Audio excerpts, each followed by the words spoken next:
观众朋友大家好，欢迎收看7月29公视台语台下晡新闻，我是陈淑君。咱先来看今仔有啥物新闻重点。过来，今仔增加22983例本土病例，57人死亡。过来 BA.5 可能是社区小话，专家呼吁防疫先唔通放冷。美国总统拜登甲中国国家主席习近平昨讨论台湾议题。美国众议院议长佩洛西下周会访问台湾是暂定的行程。彰化县鼻头乡一个国中毕业的查甫人，假做是齿科医生，除了病人互检举，一审互判7个月有期徒。新闻一开始来看，咱国内今仔增加22983例本土病例，有57人死亡，140例中重症。今仔日嘛增加8例囡仔重症，MIS-C 的个案，有2个人嘛有轮状病毒跟胃中困，是头一届有MIS-C 个挖到其他病毒的病例。来听指挥中心第一波上届新的说明。22983个，那死亡个案的话，那昨天有57个。那今天的8例的儿童重症哦，全部都是 MIS-C 的个案哈。第一位是一个3岁的小朋友哈，男生，没有慢性病史，那时候是先诊断为急性肠胃炎住院哦，住院之后有检查发现说有轮状病毒感染，所以诊断是也有 MIS-C 的一个情形。那第二位的话则是这个8岁的女童哦，具有发烧、全身皮疹、咳嗽、流鼻水的症状哦，在患有梅浆菌的感染哦。不过同时因为相关的一些皮疹等等的发炎的症状哈，也是有怀疑 MIS-C。那所以我们今天有这个还在住院的3位小朋友，其中有2位哈是我们算首见的哈，就是说 MIS-C 之外，还有合并这个其他的病毒或者是细菌的这个感染，一位是轮状病毒哈，一位是梅浆菌哈。我们的 MIS-C 总共目前累积70例的儿童个案哈，其中43位哈就是属于0到5岁这个年龄层，6到12岁只有占27位哈。再来看，过来头一件 BA.5 家庭的群组，本地怀疑讲病毒是贵工作地点传出来，也毋过昨公布的村长接触者的基因定数，接触者拢是为着 BA.2哦，所以有可能是社区小话。所以专家嘛建议指挥中心讲，第二底进前，喙暗等防疫措施先毋通放冷。高雄一间做村厂员工感染 Omicron 甲型变异株 BA.5， 2个后生定数也是 BA.5， 不过这场接触者4人定数出来，说是验出甲目前国内本土疫情同款的 BA.2 病毒株。有专家表示，虽然指标有限，上早发病的囡仔发病进前2天拢无出门，不过感染源来自社区可能性也是较悬。所有跟他接触过的人，是谁把病毒带过来的？那当然，家人是最有可能，可是也有可能是某一个亲友，他其实只来短暂的时间，然后就把病毒带进来了。因为 BA.5 来势正雄，附近日本已经连续3天，一天的确诊数拢超过20万例。外界烦恼台湾是毋是甲日本同款，阁有新一波疫情？有医师认为，台湾疫苗注射率比日本较悬，第一期超过9成，第3期也超过7成。65岁以上的老大人，第4期疫苗也已经开始做。就算8月底国内爆发 BA.5 疫情，有过一天确诊数也就2万多例。日本的人口比例是台湾的10倍哦，那所以假如说以人口的比例算起来讲，台湾在高峰的时候也顶多是差不多2万多例这样而已哦，所以大家不用太担心。专家强调，Omicron 病毒株有免疫逃脱、传播力更较强这特性，个感染率是差不多12%。好加在国外临床资料显示，大部分是轻症甲无症状患者较侪，所以建议指挥中心就算最近疫情转好，至少到今年底进前，上好拢唔通放冷，吹暗这的防疫措施。记者综合报道。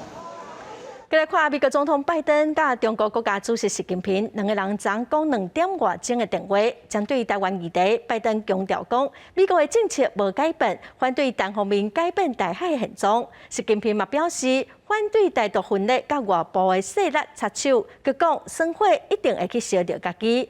另外，美国的众议院议长佩洛西已经出发到亚洲来访问咯，今日来台湾，美国媒体是有无同款的报道。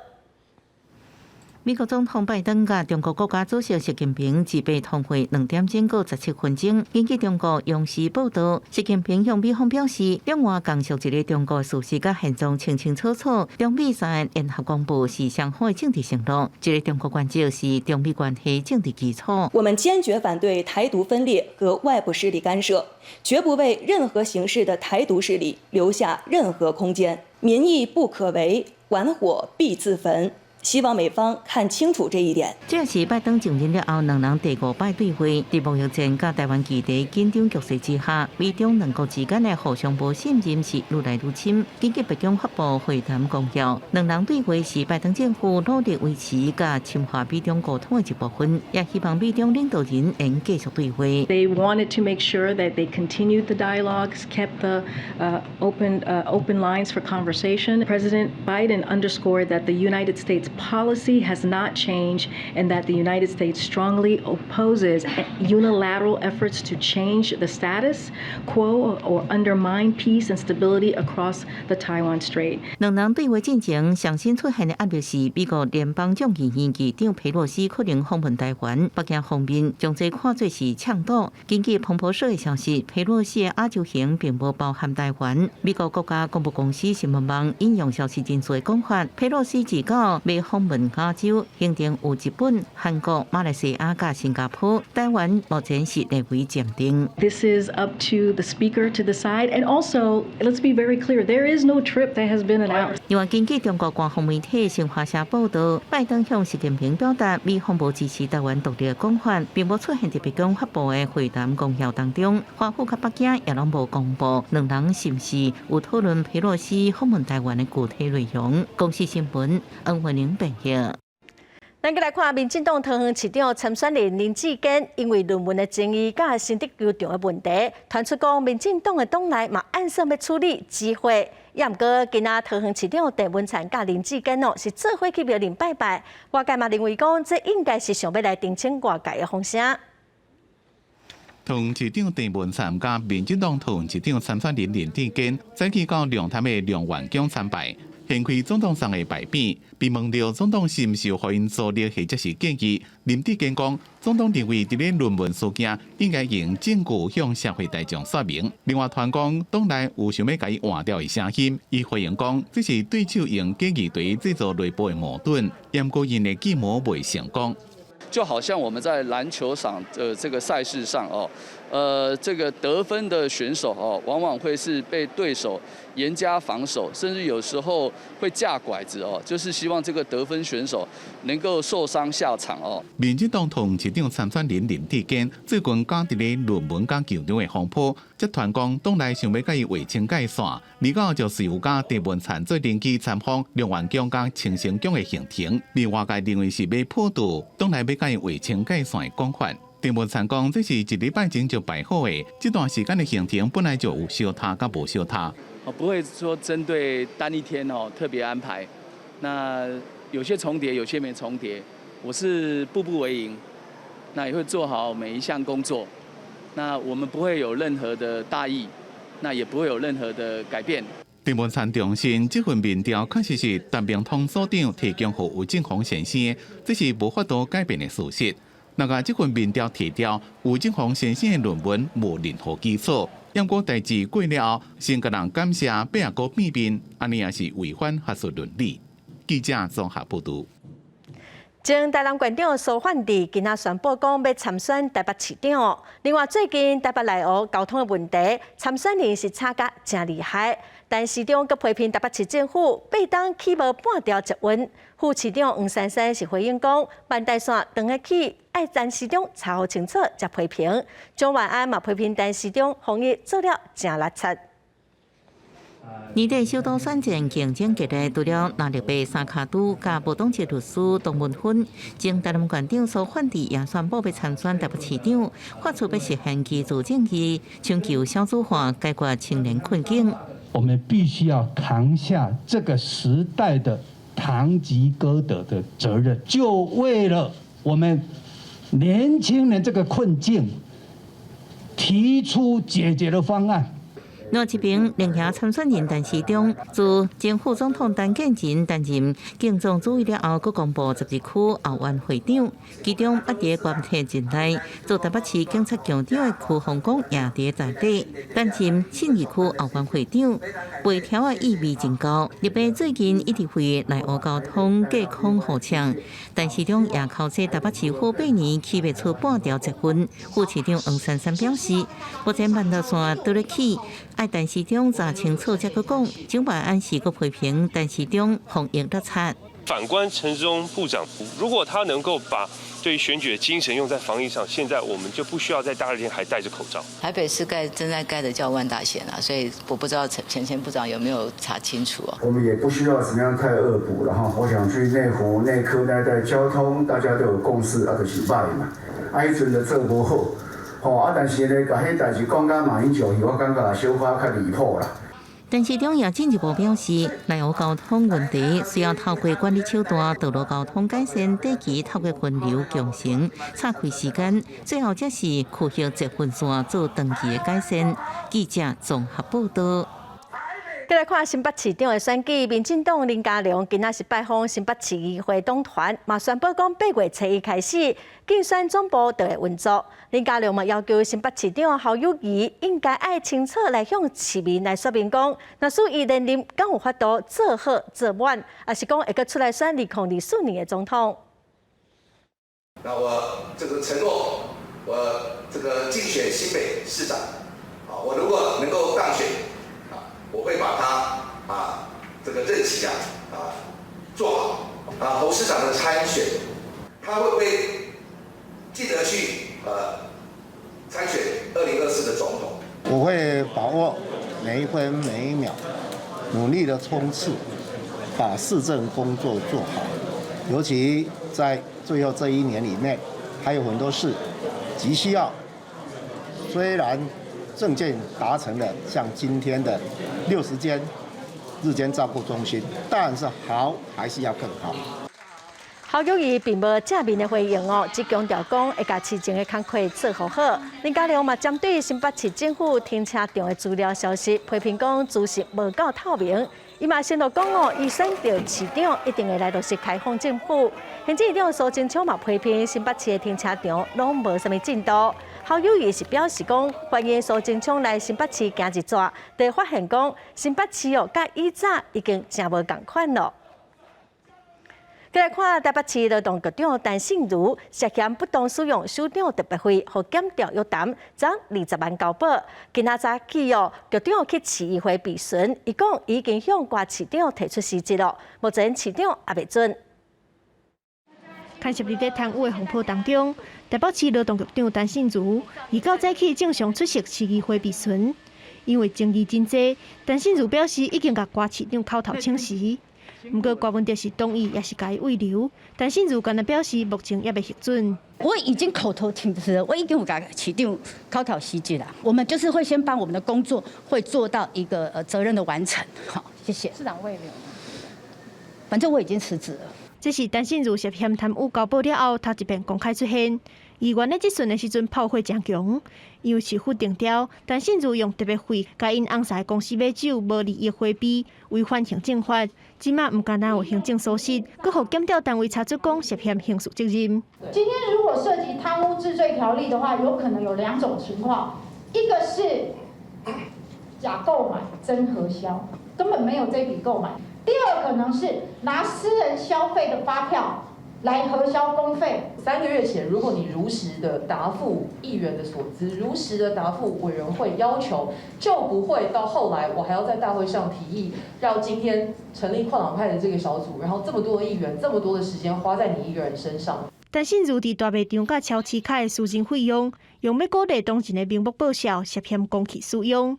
怀疑甲省长的特别费放入去家己的落地仔内底，加上进前各方质疑行政无中立，阁有涉嫌泄露劳资的告知，陈信如的争议愈看愈多，嘛影响到郭市府的形象。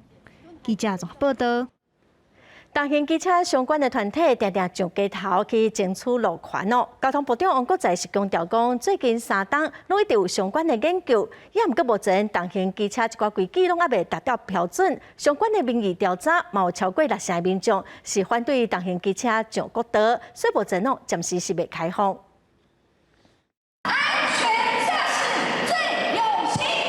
交通部长王国材、内政部长徐国勇做伙参加四季交通安全专栏宣导。王国材强调，今年第3季将会扩大宣导3不政策，无超速、无逼车、无无照。警政署将会配合加强执法。不过，最近为了要争取重机车上国道的团体是伫咧电话抗议。停止作秀！停止作秀！重型机车团体认为。102年设计公告，550cc 以上的大型重机会当驶高速公路。3读通过到即马已经10年啊，希望交通部将路权还给因。国外的一些研究或者是国外的实际经历，其实都在证明高速公路开放这个相对弱势的摩托车去行驶，它其实是相对安全的。不过交通部长王国材强调，限制重型机车路权是基于行车安全考虑。已经经过各方面的评估，目前是无适合开放。非常多次的民意调查，大部分都是60%以上都反对了，包括秩序，还包括一些行为目前还没有达到我们的标准。车流比较单纯化，是对安全是有提升的哈。王国材强调，若是开放路权，会让行车更加安全，就会开放。这就是大高山苏花界，经过6个月检核了，认为无明显的安全疑虑。上紧伫咧今年8月就会正式开放大型重机，后一个阶段举办50cc 以上白牌机车通行，目标是9月举办。记者综合报道。今仔早起，全国的社工工会去卫生福利部抗议，要求讲应该爱全面来检讨政府的委托案佮社会安全网的计划，针对基层卡手佮资源无够问题，应该爱提出办法。卫生福利部是表示讲，会来加拨一寡经费佮资源来减少第一线社工的压力。全面检讨社安网。大声喊口号，希望卫福部的官员会当听到基层社工的心声。全台湾的社工工会也甲真侪公民团体，利用29日农历开鬼门的日子，向卫福部抗议陈情。社工团体是批评社会安全网的社工有真侪无合理的任务，却无得到相对应的资源会当运用，颠倒造成社工受到伤害，也是不幸退场。我们看到一个很悲惨的社工他其实做了5年的保护性的一个业务，其实他现在都很惊魂未定，他只要看到那个新闻上有个案出事，他都要去看，他说这个是不是我的个案？有一些是根本不是社工原本该做的事情，可是因为很好用，因为政府单位是发包是委外的单位，所以他们有这个权利去跟组织要求说，那你照社工去做这些事情，这完全是本末倒置。社工团体也批评5年407亿的社会安全网计划，所得所有的资源甲经费拢偏向公部门，也予民间的 NGO 团体认为家己的人才拢予政府挖空，要求卫福部会当全面检讨社会安全网的问题。卫福部是派员接陈情书。社安网的社工大部分都是在公部门的社工，这次也透过行政院核定给我们社安网增加人力。本来社工的工作负荷很多，所以增加人力就可以来减轻他们的工作负担。社工团体也希望卫福部会当针对社福方案委托，也甲社工司全面正教化的部分进行检讨改善。希望卫福部长官会当听到基层社工的心声，甲工会进行协商谈判，了解基层的需求。记者综合报道。来看彰化县鼻头乡有一个58岁姓杨的查甫人伊只有高中毕业，也毋过因为有对师傅学做起模，伊就用假的去过医师的执照来开病院，帮病人做假喙齿甲补喙齿哦。一几档赚超过2000多万，后来互抓到一审互判7个月有期徒。卫生局人员入去到，这间位伫彰化鼻头的透天厝来收束。一个患者当伫看诊台上，准备要看喙齿，边仔阁有患者伫听后，穿着灰色子的，就是无照伫看诊的阳性男子。彰化县卫生局接到检举，外面从事起模制作的阳性男子，敢若有高中的学历，并无医师的资格。不过，所谓2016年来采购起考的相关器材。从事起考的治疗行为，今年3月，卫生局人员查到了医生检方，怀疑经过审理，已经以违反医师法来来拍出有期徒刑7个月。国中毕业以后，然后去学过做齿模的工作，然后后来在80几年间就第一次去执行工作，然后被查获。90几年前又一次，他本次又一次这样。欢迎人员共没收医疗器械，而且对政府发出的2548万。法院指出，男主为1998年5月35岁当时就替人伫看诊，这已经是第3摆被查到具体犯罪事实，等于对着被犯的权利以及医疗品质产生着危害。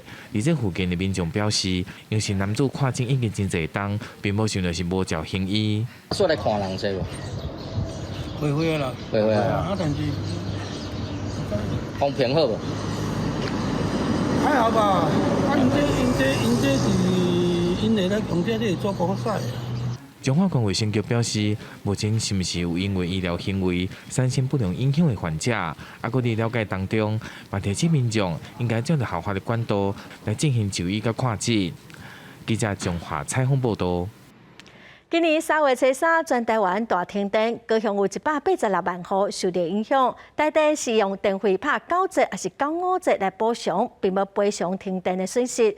消保会对8月初1到月底要来帮消费者拍团体诉讼，来向大电要求赔偿。户口伫高雄市处理唔是营业用电的民众，拢会当去申请。马路的车阳灯完全花去，高雄的捷运轻轨一度停去，后续阁有社区公用电梯因为停电歹去。今年3月3号全台大停电，高雄拢总186万户受到影响。市府请专人协助民众救伤，但依然无共识。台湾消保会甲市府消保官合作，由消保会出面帮受害民众甲台电来拍官司。8月1号到8月底进前，只要户口伫高雄市，唔是营业用电的客户，拢会当申请。去提证据。这事实上是一个很困难的地方，所以我们在收件的原则就是说，我们会鼓励消费者，你有证据你就提证据。基本上协商都有出席，但没有共识。台湾消保会表示，3月3号大停电影响到全台，但台电后续阁不断有停电的状况。虽然知影这个官司无好拍，尤其要找证据更较困难，但也是鼓励民众提告，让台电有所检视。法院会采信到什么程度？我想这个可能要在个案上再去做说明。总之，我们会在法律的这个法律的前提之下，尽力协助消费者收证。可是因为是他们的问题，所以应该是要求偿。反正就是他们的错的话，就要该赔偿。我觉得应该是应该的。美国台电有人认同，有人认为时间稍长，未来参加。台电表示，3月3号大停电所造成的损害，有互因电费拍折，一切照定数办理，尊重用户有无同款的意见。等这个官司成立了后，还阁看情况来回应，嘛阁再一届对着停电造成的损害回失礼，后续会全力维持着供电的稳定。记者王丽婷、陈hen坤个报道。国际新闻来看，极端气候造成全球有真侪所在拢会做水灾哦。伫伊朗的南部，因为土石流，有超过20人死亡。另外，伫巴基斯坦哦，雨已经落5礼拜咯，有超过300个人过往。伫美国的肯德基州的东部，嘛落大水雨，灾情是真严重，嘛造成8个人死亡。附近的俄亥俄州，阁有西维吉尼亚州，嘛拢有淹水的灾情。大水冲走居民的厝体，有一寡厝已经被水淹起。美国肯塔基州东部最近受到大雨的侵袭，造成真严重的灾情。民众爱受水，才有法度为淹水的办公室逃走出来。Everything's gone, like everything is gone. The whole life is gone. 肯塔基州政府2日宣布6个郡进入紧急状态，而且国家气象局预测，这场大雨有80%的机会会持续到29。We are currently experiencing one of the worst, most devastating flooding events in Kentucky's history. The situation is dynamic and ongoing. In most places, we are not seeing receding water. In fact, in most places, it is not crested yet. 贝希尔也指出，这场水灾已经造成真侪性命甲财产损失，水位也搁咧涨悬，当中预估死亡人数恐惊有2位数。我近肯塔基州的俄亥俄州甲西维吉尼亚州也拢传出灾情，大水甲道路淹去，民众掉伫厝内等水退。密苏里州的圣路易大水也淹起高速公路，有驾驶无走出来，到尾也不幸死亡。西亚国家伊朗南部共款传出水灾，顶礼拜六到即马已经造成超过20人死亡。首都德黑兰200个大雨造成土石流，有真侪人受伤，而且可能也有人还未走出来。دیشب ساعت 12:27 بامداد بود که اول تگرد اومد بعد که یه دفعه سیل اومد کمتر از 10 دقیقه南亚的巴基斯坦雨季来啊，已经落5礼拜的大雨，超过300人不幸死亡。阿拉伯联合大公国也受到大水的侵袭，一寡车拢浸伫水内，当局建议民众非必要唔通出门。公司新闻田伟仁编译。来看2档办一届英国法因堡航空展伫顶礼拜举行哦，这是欧洲疫情发生了后头一场的大型航空产业的活动。欧美2大飞机的制造商哦，拢有参加，要来抢疫情后的商机。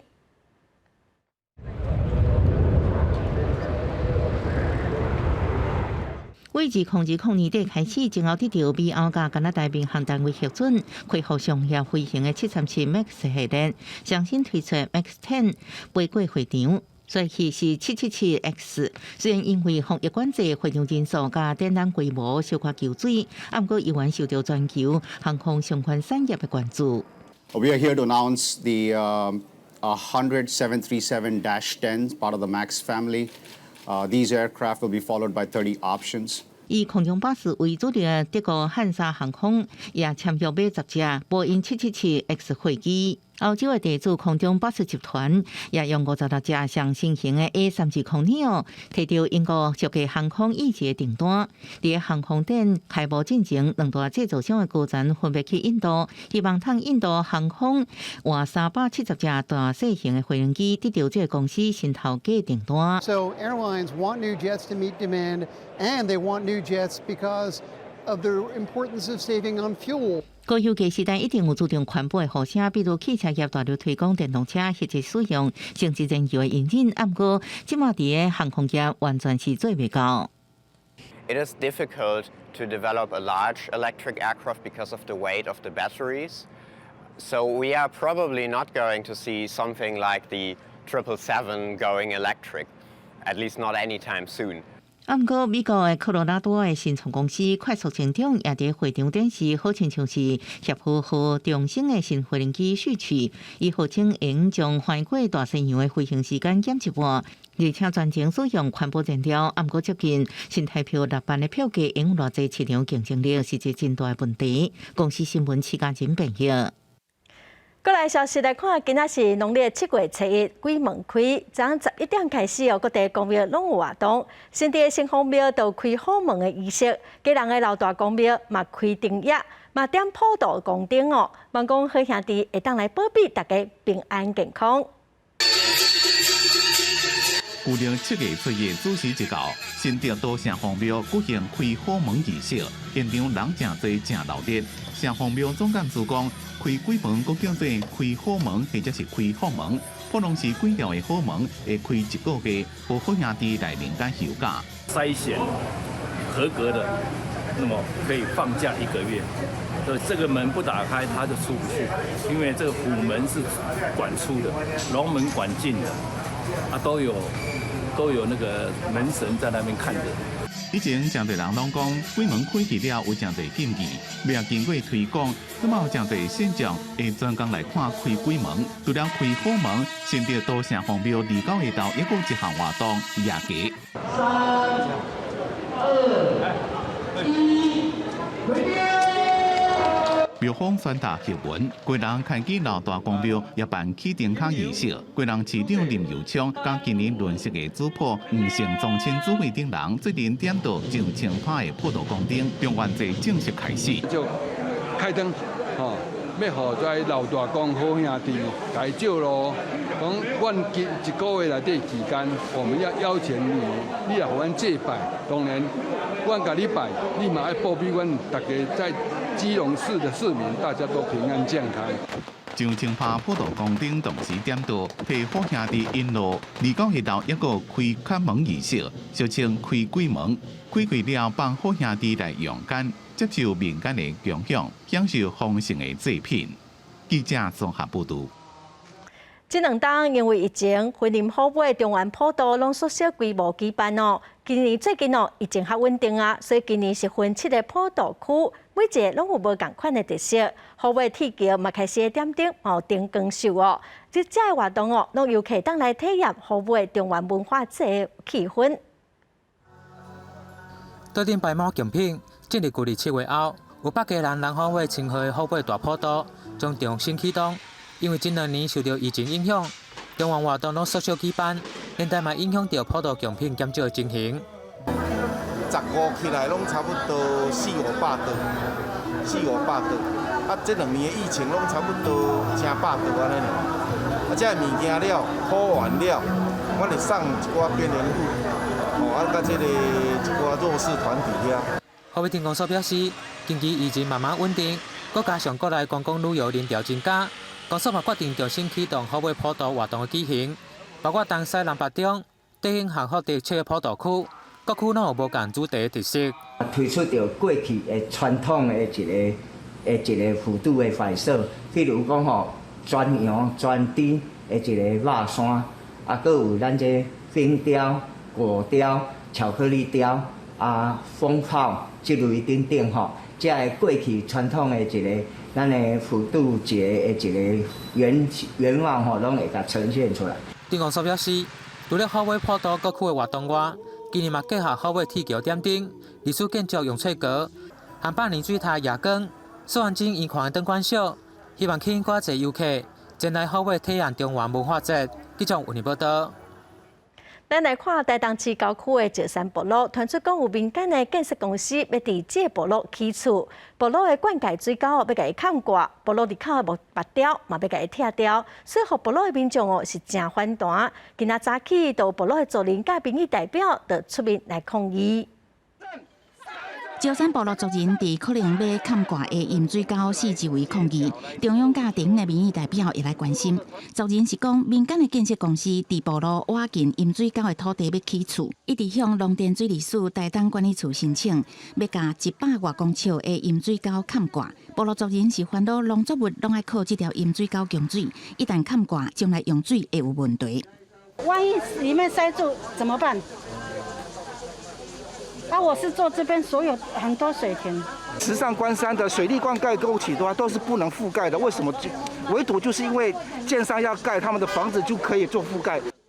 族人讲无反对私人兴建主题，不过饮水沟是公用的，伫部落的土地应该爱甲部落协商，而且要砍挂会拆除市公所土地顶的部落入口以上甲水沟的围篱。农水署台东管理处赶紧派人说明，未同意砍挂。市公所也说明，未同意建商拆掉入口以上，拢会甲部落协商。这个护栏是有必要的，那个要保留的话，那我们这边就没有办法加盖。如果他们要拆除的话，还是要经过部落的意见啊。族人是讲，其实这个争论已经3年啊，希望公部门未来会当监督建商，要变更公有建设甲设施进程，拢要按照行政程序，并且甲部落协商。记者综合报道。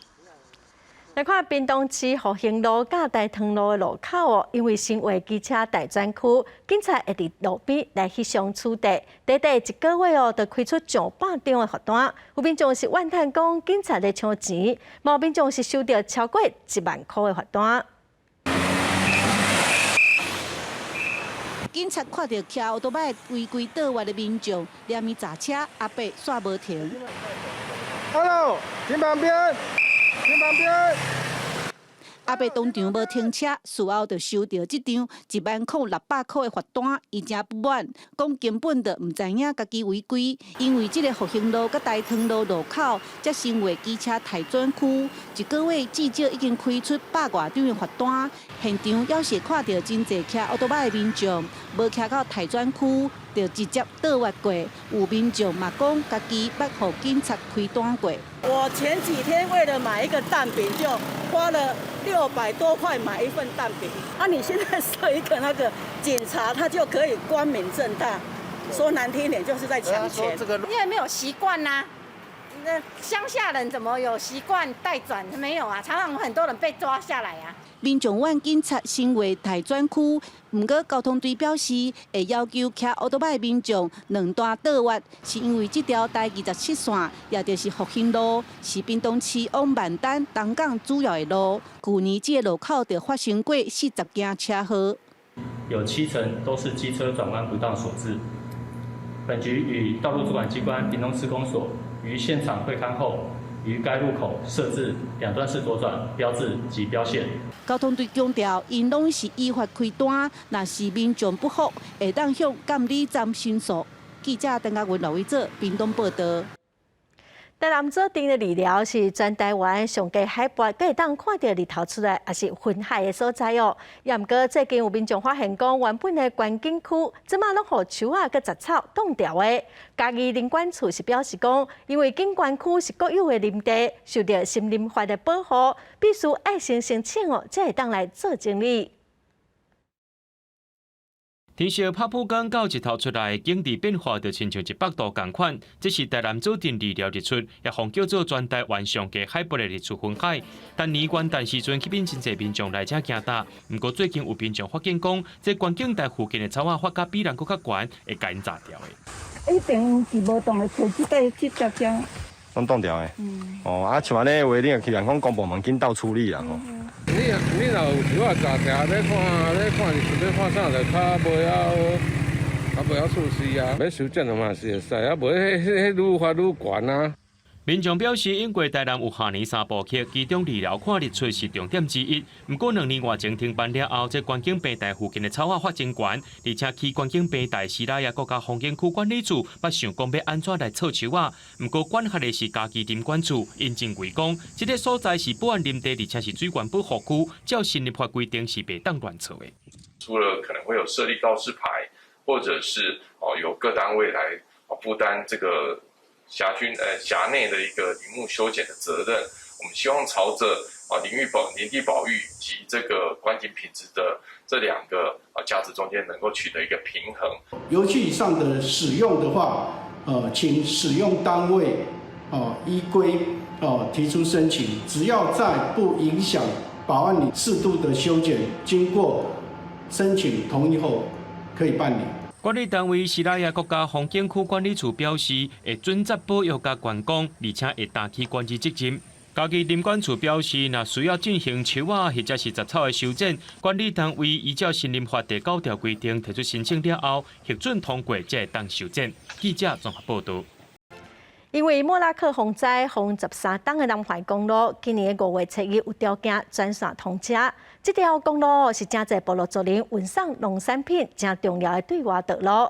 这礼拜六下暗7点半，青春咱来帮的节目，特别带观众朋友来看伫公路的这13档哦，对于附近的民众的生活有啥物影响？嘛要来了解南环公路，敢已经完全恢复好势啊？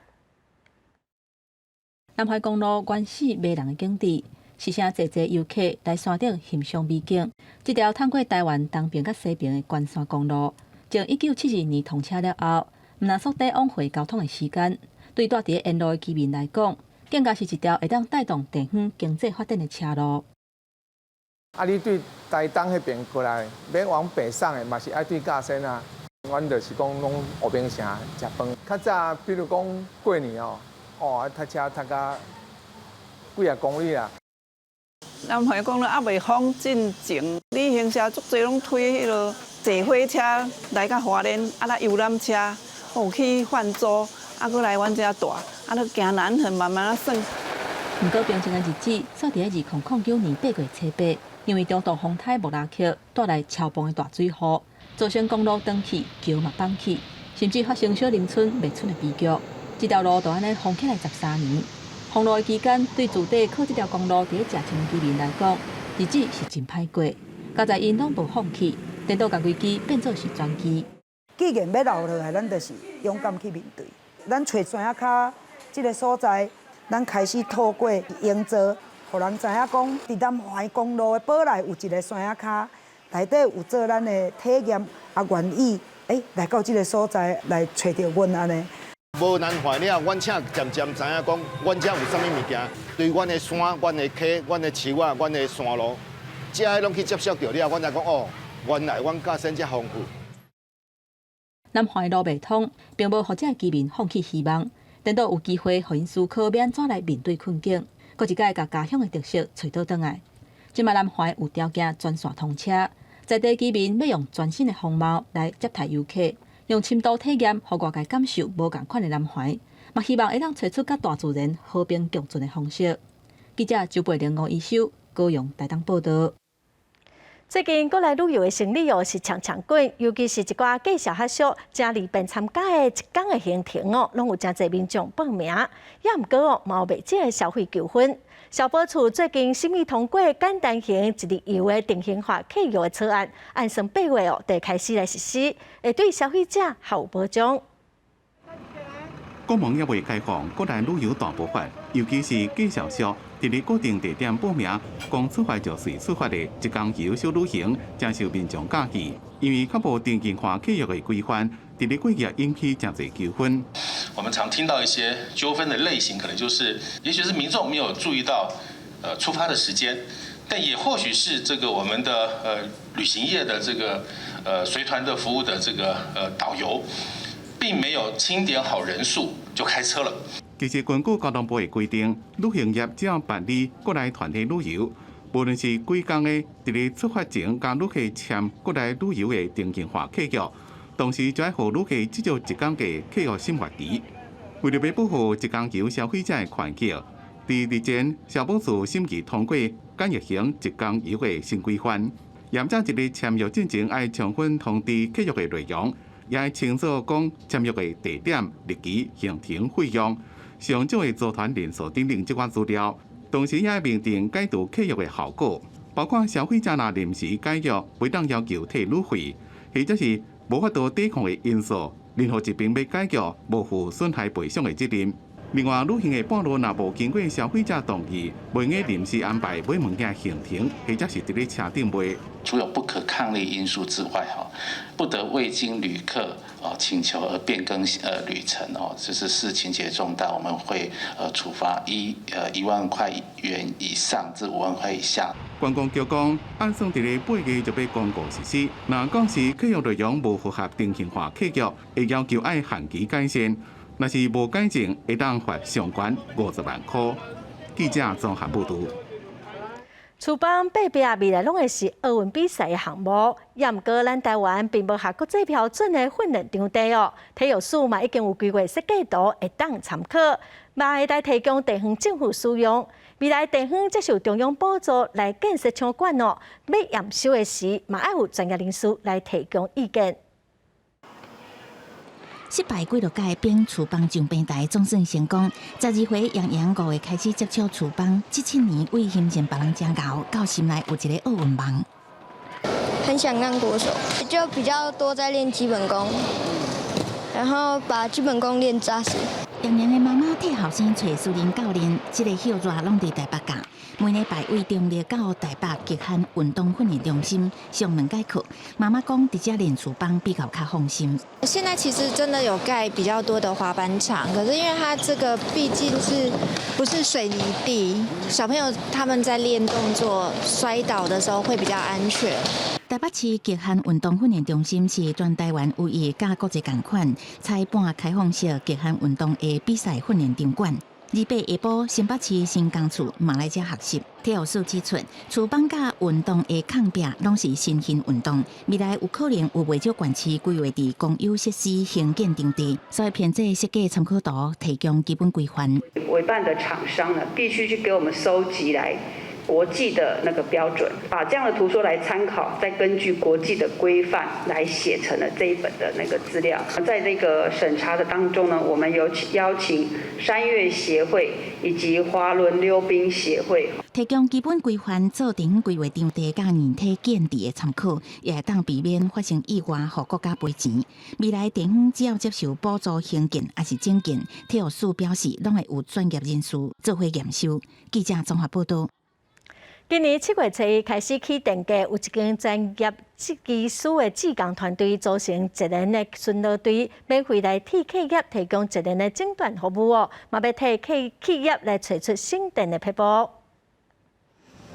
热天烧热，温度高，电价阁起，要安怎才会当有效减少耗能？一支由专业技术所组成的技工团队，2011年成立，一直免费替企业进行节能诊断，到今已经服务300多间。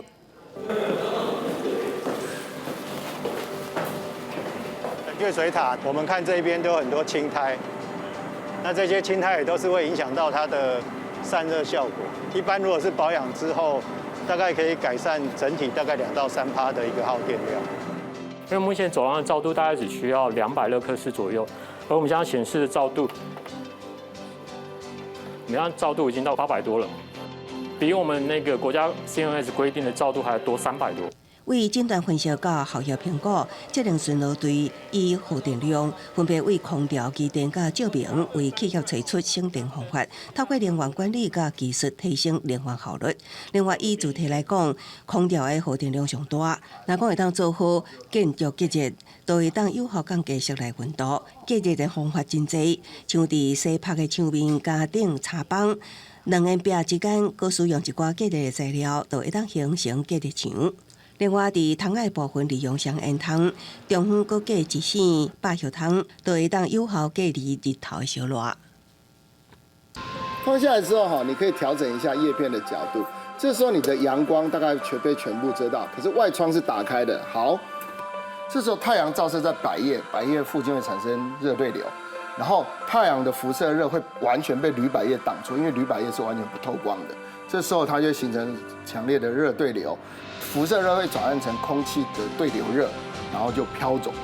台湾用电量最近几年连续创新高，过去电价伤低，也予大家较会疏忽解释能源效率的重要性。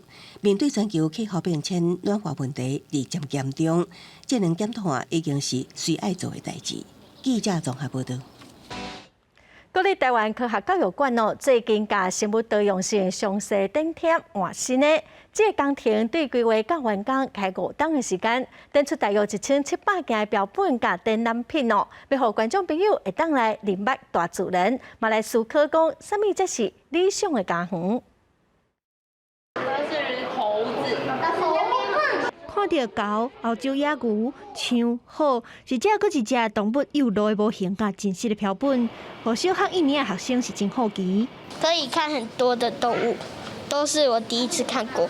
我喜欢那个，它好大哦，它还有牛角。同款生活伫咧地球顶悬的生物，有的已经灭绝，有的正面临危机。囡仔即马会当近距离观察了解因的体型甲色水等等的内容。国立台湾科教馆表示，即届用5年的时间规划生物多样性展览的更新，4大展区收集1700件的标本甲展品。除了这些50几件的哺乳动物之外，我们会在展场中看到很多昆虫标本，还有就是救伤动物，还有非常多的植物标本，其实都是我们台湾在地的很多合作伙伴帮我们一起制作。用光影照落了后，会当完整看到菊花原本的色水甲立体型。另外一边嘛，当咧展览青苔食物生态系统。科教馆指出，这寡真实的物件是台湾真侪团队的合作甲协助才有的。最后展出的雕配大衣，是要对国外要戏团来台湾表演，落尾煞互放戏送好的标本。希望来看展的民众会当了解生物的多样性，佮有因当面临的危机，知影讲虾米货才是理想的家园。记者综合报道。最近2天天气同款拢真热热，也毋过因为高气压减弱，低气压接近，大台北东部地区拢会落淡薄仔雨，尤其是过昼对流真旺。气象局嘛将对屏东、南投、台南、高雄的山区发布大雨特报，民众得爱特别注意。下半晡的天气，咱来看各地详细资料。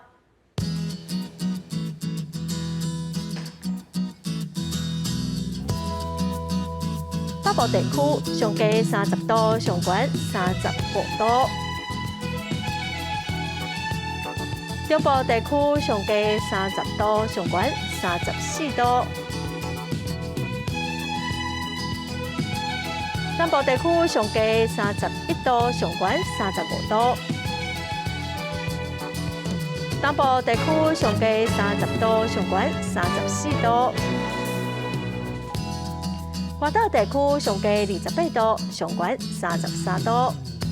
再来看未来3天的天气。